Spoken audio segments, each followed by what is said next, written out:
Hello বন্ধুরা, শুভ দুপুর সবাইকে। দেখো আজকে আমরা কি নিয়ে বসছি। আমার বিয়ে বাড়ি থেকে কালো জাম দিয়ে পাঠিয়েছি। এই জাম আমরা এখন মাখা করবো আর খাবো। বছরে 1-2 দিন তো খেতে হয়। কালো জাম তো শরীরের জন্য অনেক উপকারী, সুগারের জন্য ভালো।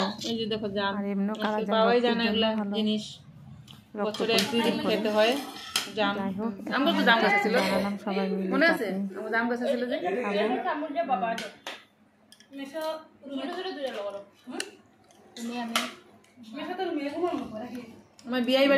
অনেক জাম একসাথে মাখা করলাম।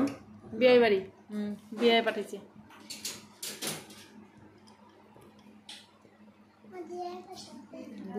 জাম কিন্তু খেতেও ভালোই লাগে, খারাপ লাগে না, কিন্তু স্বাদ যেরকমই হোক উপকারটা বেশি, তার জন্য জাম খেতে হয় সবারই। সিজনের ফল সব কিছুই খাওয়া দরকার সবার শরীরের জন্য। আমরা এখন মাখা করে 6-7 জন একসাথে বসে খাইতেছি। বাই, তোমরাও খেও।